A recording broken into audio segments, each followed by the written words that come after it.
Hello guys, welcome to Indian Affairs. I hope कि आपका आज का दिन शानदार हो एंड लाइफ में आपके जो भी गोल्स और टारगेट्स हो आप उनको अचीव करें। आज की टॉप 10 अपडेट्स को डिस्कस करने से पहले आप सब लोगों से रिक्वेस्ट है कि अगर हमारा कंटेंट आपको थोड़ा भी मीनिंगफुल लगता है या फिर आप हमारे इस टॉप 10 अपडेट्स के सेगमेंट को एंजॉय कर रहे हैं तो प्लीज आप हमारे चैनल को सब्सक्राइब जरूर करें। इस समय जो भी लोग हमारी वीडियोस रेगुलर देखते हैं उनमें से सिर्फ 29% लोगों ने ही हमारे चैनल को सब्सक्राइब किया है। बाकी 70% व्यूवर्स ने अभी तक हमारे चैनल को सब्सक्राइब नहीं किया है। आपके लिए तो खैर ये छोटी सी बात होगी, लेकिन हमारी इससे बहुत ही बड़ी मदद होगी। सो प्लीज सब्सक्राइब कर लें और बेल आइकन को दबाना ना भूलें। और जिन लोगों ने सब्सक्राइब किया है उन लोगों को अगर हमारी सभी वीडियोस की नोटिफिकेशन नहीं मिल पा रही है तो हमने इस वीडियो के डिस्क्रिप्शन में हमारे व्हाट्सएप और टेलीग्राम ग्रुप का लिंक दे दिया है। आप वहां पर क्लिक करके उसको ज्वाइन कर लें, क्योंकि हम जब भी कोई नई वीडियो यूट्यूब के ऊपर पोस्ट करते हैं तो सबसे पहले वहीं पर जाकर अपडेट करते हैं। बढ़ते हैं आज की टॉप 10 अपडेट्स की तरफ। सबसे पहली अपडेट आ रही है भारत और बांग्लादेश को लेकर। आपको याद होगा कि हमने आपको बताया था कि बांग्लादेश का एक कार्गो शिप सोमाली पायरेट्स ने हाईजैक कर लिया है। एमवी अब्दुल्ला नाम का ये कार्गो शिप इस समय सोमालिया के पास है और इंडियन नेवी ने कहा था कि वो इस शिप को लगातार ट्रैक कर रहे हैं और इसके ऊपर नजर बनाए बैठे हैं। इसी को लेकर अब खबर निकल कर आ रही है कि भारत सरकार ने बांग्लादेश की सरकार को ऑफर किया था कि इंडियन नेवी इस शिप को रेस्क्यू करके शिप के साथ साथ 23 बांग्लादेशी क्रू मेंबर्स को भी रेस्क्यू कर लेगी। लेकिन बांग्लादेश की सरकार ने भारत की मदद का ऑफर ठुकरा दिया है। बांग्लादेश नहीं चाहता है कि इंडियन नेवी कोई ऑपरेशन करे और उनके लोगों को रेस्क्यू करे। दरअसल बांग्लादेश की सरकार और कार्गो शिप की ओनर कंपनी ने सोमाली पायरेट्स के साथ कॉन्टेक्ट साध लिया है और कोशिश की जा रही है कि बातचीत करके कोई रास्ता निकले, क्योंकि बांग्लादेश के शिप ओनर्स किसी भी तरह के कॉम्बैट ऑपरेशन के फेवर में बिल्कुल नहीं है। इससे उनके शिप को तो नुकसान पहुंचेगा ही, लेकिन हो सकता है कि बांग्लादेश के नागरिकों की जान खतरे में आ जाए। सोमाली पायरेट्स बांग्लादेश के क्रू मेंबर्स को नुकसान पहुंचाए। ऑब्वियस सी बात है कि इस तरह के ऑपरेशन में थोड़ा रिस्क होता है, इसलिए बांग्लादेश की सरकार शायद भारत का ऑफर रिजेक्ट करके अब आसान विकल्प को ढूंढ रही होगी। और हो सकता है कि सोमाली पायरेट्स ने जो 5 मिलियन US डॉलर्स यानी भारत की करेंसी में जो 41 करोड़ रुपीस की मांग की थी, वो बांग्लादेश की सरकार सोमाली पायरेट्स को देकर अपने शिप और क्रू मेंबर्स को छुड़वा भी ले। आज की दूसरी अपडेट आ रही है अमेरिका के बाल्टीमोर से। 22 भारतीय लोगों के हाथों एक बहुत ही बड़ी अनहोनी हो गई है। जो ये वायरल वीडियो इस समय आपकी स्क्रीन के ऊपर है, ये अमेरिका से आ रही है। एक कार्गो शिप ने पिछले कल बाल्टीमोर के एक बहुत ही बड़े ब्रिज के पिलर को हिट करके पूरे के पूरे ब्रिज को ही कुछ ही सेकंड्स के अंदर गिरा दिया है। जब ये हादसा हुआ उस समय ब्रिज के ऊपर काफी ट्रैफिक चल रहा था और कई सारे लोग तो पैदल भी इस ब्रिज को क्रॉस कर रहे थे, इसलिए इस ब्रिज के गिरने से कई सारी गाड़ियां भी नीचे पानी में जा गिरी हैं। इस एक्सीडेंट के बाद से ही सर्च एंड रेस्क्यू स्टार्ट हो गया है। हालांकि अथॉरिटीज ने अभी तक एग्जैक्ट फिगर नहीं दिया है कि कितने लोग इस एक्सीडेंट में मारे गए हैं और कितनी गाड़ियां पानी में गिरी हैं। रिपोर्ट से निकल कर आ रही है कि इस शिप को भारत के 22 क्रू मेंबर्स ऑपरेट कर रहे थे। अब चांसेस है कि इन सबके ऊपर अमेरिका में क्रिमिनल केस फाइल किया जा सकता है। इन्वेस्टिगेशन स्टार्ट होने के बाद हो सकता है कि इन सबको अमेरिका में एक लंबे समय तक लीगल बैटल वहां पर लड़नी पड़े और जो भी भारतीय दोषी पाया जाएगा हो सकता है कि उसको सजा भी मिले। इस केस को लेकर और भी अपडेट्स जैसी आती हैं हम आपके साथ शेयर करेंगे। आज की तीसरी अपडेट आ रही है अमेरिका से। अमेरिका ने एक बार फिर भारत के इंटरनल मैटर में दखल दी है।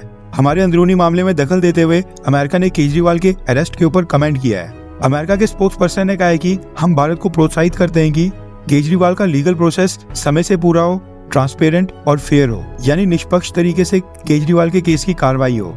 अमेरिका इस केस के ऊपर करीबी से नजर बनाए बैठा है और वो इस केस को प्रॉपर फॉलो कर रहे हैं, ये कहना है अमेरिका का। बस यही कुछ स्टेटमेंट है जो अमेरिका और भारत के बीच दूरियां पैदा करती हैं। केजरीवाल को भारत के अंदर कोर्ट के ऑर्डर्स के ऊपर अरेस्ट किया गया है, लेकिन फिर भी अमेरिका बेवजह इस मुद्दे के ऊपर भारत को टारगेट कर रहा है। आज की चौथी अपडेट आ रही है फिलीपींस से।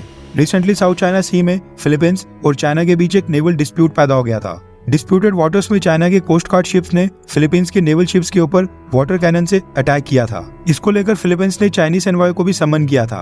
अब इस पूरे विवाद में भारत की भी एंट्री हो गई है और भारत फिलीपींस के समर्थन में आ खड़ा हो गया है। दरअसल पिछले कल हमारे विदेश मंत्री डॉक्टर जयशंकर सर ने फिलीपींस पहुंचते ही वहां पर एक स्टेटमेंट जारी की है, जिसमें उन्होंने साउथ चाइना सी के डिस्प्यूट के ऊपर अपनी तरफ से एक बयान पेश किया है और कहा है कि फिलीपींस को अपने देश की नेशनल सिक्योरिटी को कायम रखने का पूरा अधिकार है। भारत को लगता है कि साउथ चाइना सी के रीजन में प्रोग्रेस और प्रॉस्पेरिटी तभी आएगी जब रूल बेस्ड ऑर्डर को फॉलो किया जाएगा, यानी चाइना को रूल बेस्ड ऑर्डर फॉलो करना ही चाहिए। वैसे फिलीपींस ने भारत से ब्रह्मोस मिसाइल्स परचेज किए हैं, ऐसे में भारत का फिलीपींस को सपोर्ट करना वो तो लाजमी बनता है। आज की फिफ्थ अपडेट आ रही है बेल्जियम को लेकर।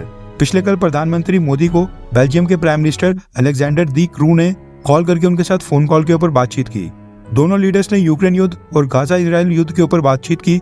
इसके साथ ही रेड सी में जो इंटरनेशनल शिपिंग लाइंस के ऊपर हुदीस द्वारा अटैक किया जा रहा है उसको भी डिस्कस किया गया। इसके अलावा बेल्जियम भारत को यूएन सिक्योरिटी काउंसिल की परमानेंट मेंबरशिप और वीटो पावर के लिए भी सपोर्ट करता है। आज की 6th अपडेट आ रही है भारत की जीडीपी को लेकर।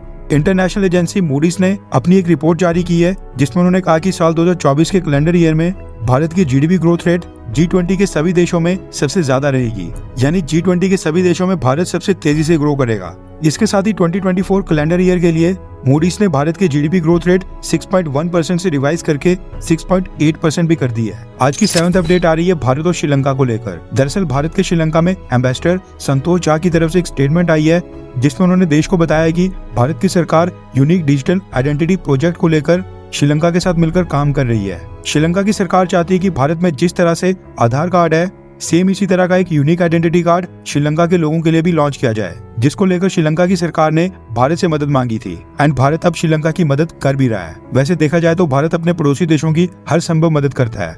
आई होप कि श्रीलंका का भी हृदय परिवर्तन न हो जाए और कल को श्रीलंका दोबारा चाइना के साथ मिलकर भारत के लिए कोई मुसीबत खड़ी ना करे। आज की 8वीं अपडेट रशिया से आ रही है। रिसेंटली जो रशिया में एक कंसर्ट मॉल के ऊपर वहां पर हमला हुआ था, उसको लेकर अब रशिया की टोन में थोड़ा बदलाव आ गया है। स्टार्टिंग में रशिया कह रहा था कि ये जो हमला हुआ है ये यूक्रेन का काम है, लेकिन अब रशियन प्रेसिडेंट व्लादिमीर पुतिन की एक स्टेटमेंट सामने आई है जिसमें उन्होंने कहा है कि इस हमले के पीछे रेडिकल इस्लामिस्ट हैं, कट्टरवादी इस्लामिक ताकतें हैं। इस बात को नकारा नहीं जा सकता है, लेकिन वो इस बात में ज्यादा इंटरेस्टेड है कि रेडिकल इस्लामिस्ट को रशिया के ऊपर हमला करने के लिए किसने ऑर्डर दिया था। व्लादिमीर पुतिन ने कहा है कि इस हमले के पीछे कोई स्टेट एक्टर है या फिर किसी देश की इंटेलिजेंस एजेंसी ने ही इस हमले का ऑर्डर दिया था।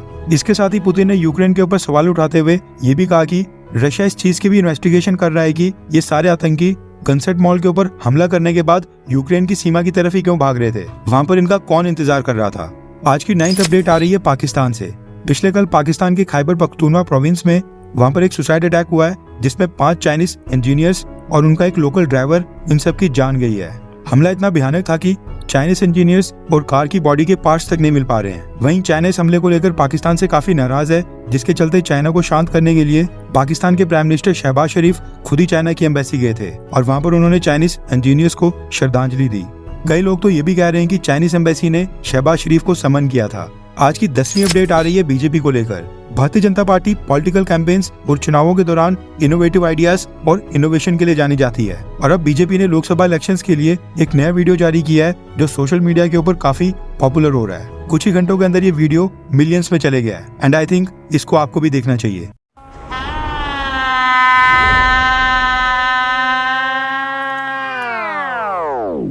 ये सब आपके रिश्तेदार है? बिजनेस पार्टनर है जी। ये दीदी बंगाल में बिजनेस संभालती हैं, वो चाचा बिहार में, ये यूपी में, ये मुंबई में और ये चेन्नई में, और इन्होंने हाल ही में खोली है दुकान दिल्ली में। पूरे देश में बिजनेस फैला है जी, सब कमाते हैं और मेरी बात तो खाते हैं।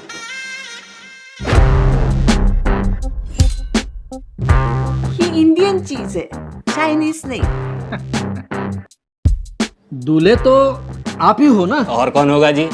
देखिए, दादी का दिया हुआ सब कुछ है, सरनेम है, दौलत है, शोहरत है, इज्जत है, मतलब मिल जाएगी शादी के बाद जी। हेलो, दूल्हा कौन होगा ये डिसाइड नहीं हुआ है अब तक। दूल्हा हम बनेंगे, इज्जत की कोई कमी नहीं है। ए भाई, तुम तो रहने ही दो, हमारी दुकान इनसे काफी बड़ी है। दूल्हा तो हम ही बनेंगे, है ना पापा? पापा, पापा। सब बुर्बक, इसको तो हम बिहार में दूल्हा बना देंगे, लेकिन यहाँ पे दूल्हा हम ही बनेंगे। ओ काका, सारी शादियाँ क्या आपके ही घर में होगी क्या? और हम क्या यहाँ यूं ही दुकान खोल के बैठे हैं क्या? ओ भाई, पिछली बार भी किसी दूसरे की बारात पे दूल्हा बन गए थे आप। इस बार आपकी दुकान भी आपके नाम से नहीं है। अरे रुको रुको रुको रुको, इसके बारे में हम बाद में बात करेंगे। ओ दादा, दूल्हा तो इनके मैनेजर ही बनेगी। हाँ, दूल्हा तो छोटे बाबा ही बनेंगे क्या? It's absolutely right. 1 second, why not me? वही बोल रहा हूँ, हम क्यों नहीं बन सकते? ये दूल्हा नहीं, दूल्हा हम बनेंगे। आणि माझं काय? मैं बनूंगा दूल्हा। अरे दूल्हा मैं बनूंगा।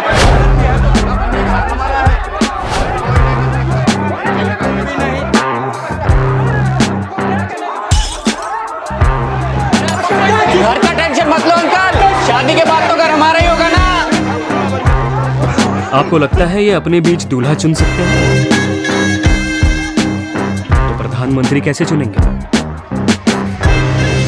खानदानी लुटेरों की कोशिश होगी बेकार। अब की बार 400 पार। सबसे पहले मैं एक चीज ये क्लियर कर दूंगी, हम किसी भी पॉलिटिकल पार्टी को सपोर्ट नहीं करते हैं और अपनी न्यूज में भी हमेशा न्यूट्रल रहने की कोशिश करते हैं। मगर आप तो बता सकते हैं कि आने वाले लोकसभा इलेक्शंस में आप कौन सी पार्टी को सपोर्ट करते हैं। नीचे कमेंट करके अपनी पार्टी का नाम जरूर बताएं।